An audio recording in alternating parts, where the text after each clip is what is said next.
பாடம் 3 நம்ம பார்க்க போறது ராசியின் தன்மைகள். இந்த ராசியின் தன்மைகள்ல முதல்ல சரம், ஸ்திரம், உபயம். சரம், ஸ்திரம், உபயம் அப்படிங்கிற 3 தன்மைகள் இருக்கு. எந்தெந்த ராசியெல்லாம் சரராசிகள், எந்தெந்த ராசியெல்லாம் ஸ்திர ராசிகள் அப்படின்னு பார்க்கணும். இது காலபுருஷ லக்னம். மேசம் அப்படிங்கிறது 1வது வீடு. சரிங்களா? அங்கேருந்துதான் நமக்கு மீனம் வரைக்கும் தெரியுது. இப்போ இங்க இருந்து ஆரம்பிச்சுக்கோங்க. சரம், ஸ்திரம், இது உபயம். ஓகேவா? அப்படியே வருஷம் எழுதிக்கணுமா? அதே மாதிரியே சரம், ஸ்திரம், உபயம். சரம், ஸ்திரம், உபயம்.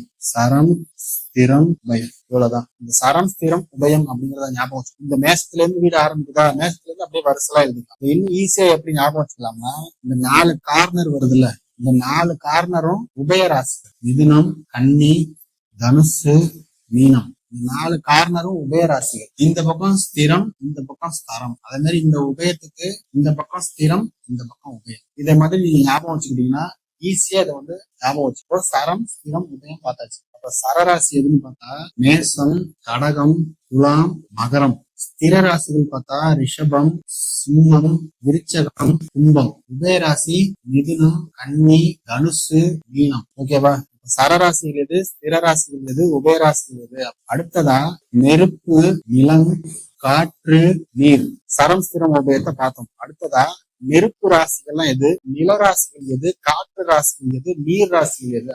இப்போ இந்த ஆர்டர் வைஸ் ராசிகளை நீங்க ஞாபகம் வச்சுக்கீங்கன்னா, நான் முன்னாடியே சொன்ன மாதிரி மற்ற விஷயங்கள் எல்லாமே ஈஸியா அண்டர்ஸ்டாண்ட் பண்ணலாம். இப்ப பாருங்க, நெருப்பு, நிலம், காற்று, நீர். அதே மாதிரி நெருப்பு, நிலம், காற்று, நீர். அதே மாதிரி நெருப்பு, நிலம், காற்று, நீர். அவ்வளவுதான் விஷயம். நம்ம ராசி கட்டத்துல இருக்கிற ராசி மண்டலத்துல எந்த ராசில இருந்து எந்த ராசி முடியுது அப்படிங்கறத நம்ம ஞாபகம் வச்சோம்னா, அதுக்கப்புறம் ராசியோட தன்மைகளை நம்ம ஈஸியா ஞாபகம் வச்சோம். இதெல்லாம் ஒரு டைம் 2 டைம் எழுதி பாத்தீங்கன்னாலே நல்லா மனசுல பதிஞ்சிடும். இப்ப நெருப்பு ராசிகள்லாம் எது, மேஷம், சிம்மம், தனுசு. நில ராசிகள்லாம் எது, ரிஷபம், கன்னி, மகரம். அடுத்தது காற்று ராசிகள் மிதுனம், துலாம், கும்பம். நீர் ராசிகள் கடகம், விருச்சகம், மீனம். அடுத்ததா நெருப்பு, நிலம், காற்று, நீர். இது எந்தெந்த ராசிகள்னு பார்த்தோம். சரராசி, ஸ்திரராசி, உபயராசி பார்த்தோம். அடுத்தது நெருப்பு ராசி, நிலராசி, காற்று ராசி, நீர் ராசி. இதெல்லாம் பார்த்தோம். அடுத்ததா நம்ம பார்க்க போறது என்ன அப்படின்னா, ஆண் ராசி, பெண் ராசின்னு. ஆண் ராசி,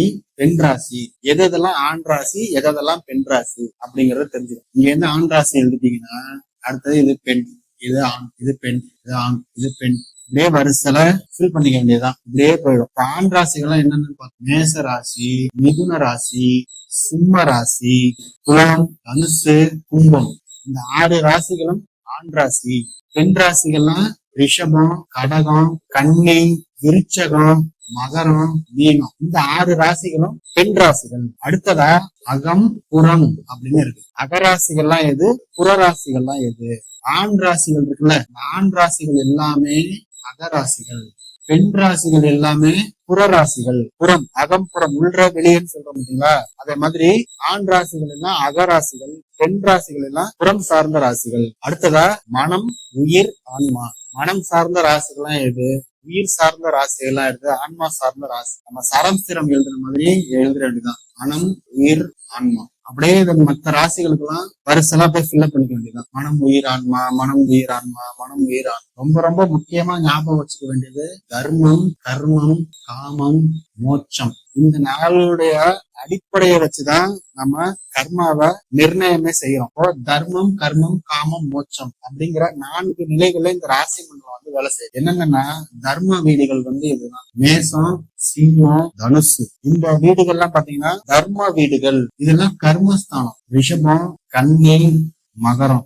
இந்த 3 பாத்தீங்கன்னா ரிஷபம், கன்னி, மகரம் கர்ம வீடுகள். காமம் காமம், மிதுனம், துலாம், கும்பம். இந்த 3 ராசிகளும் காம வீடுகள். மோட்சம் கடகம், விருச்சகம், மீனம். நம்ம இது வரைக்கும் ஸ்தரம், ஸ்திரம், உபயம் பார்த்தோம்.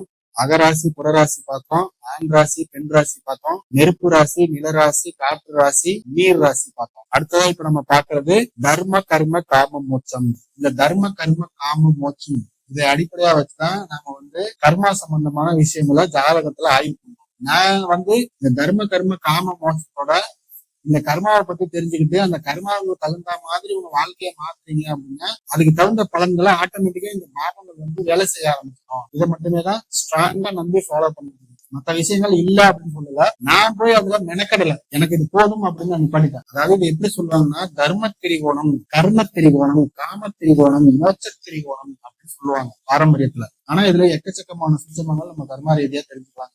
இதை நம்ம அதுக்கப்புறம் வரக்கூடிய கிளாஸஸ் எல்லாம் நம்ம கர்மா சம்பந்தமா போறப்ப இதை டீடைலா பார்ப்போம். இப்ப இதை மட்டும் தெரிஞ்சுக்கிட்டா நீங்க போதும். ஓகேவா? ஓகே நண்பர்களே, இப்ப இது வரைக்கும் நீங்க பார்த்தது பாத்தீங்கன்னா ராசியினுடைய தன்மைகள் என்னென்னா, சர வீடுகள் என்ன, ஸ்திர வீடுகள் என்ன, உபய வீடுகள் என்ன, அதாவது நெருப்பு ராசிகள் எது, நீர் ராசிகள் எது, நிலராசிகள் எது, காற்று ராசிகள் எது அப்படிங்கிறத பார்த்தோம். ஆண் ராசி எது, பெண் ராசி எதுன்னு பார்த்திருக்கோம். அகராசி எது, புறராசி எது அப்படிங்கிறத பார்த்திருக்கோம். அடுத்தது மனம், உயிர், ஆன்மா, அதை பத்தி பார்த்திருக்கோம். அடுத்ததா தர்ம, கர்ம, காம, மோட்சம், இதை பத்தி நம்ம பார்த்திருக்கோம். இந்த ராசியுடைய தன்மைகளை நீங்க கொஞ்சம் ஒர்க் அவுட் பண்ணி பாருங்க. ஒரு 2 தடவை 3 தடவை எழுதி பாத்தீங்கன்னா அப்படியே ஆழமா மனசுக்கும். இதை பத்தி அடுத்தது நம்ம அடுத்தடுத்த வீடியோக்கள் போறப்ப இதெல்லாம் எப்படி பயன்படுத்துறோம், பலன் எடுக்கும் போது ஜாதகத்துல எப்படி பயன்படுத்து அப்படிங்கறத நம்ம பலன் எடுக்கிறப்ப கொஞ்சம் டீட்டெயிலா பார்ப்போம். பாவங்கள் பத்தி அடுத்த வீடியோல சொல்லிடுவோம்.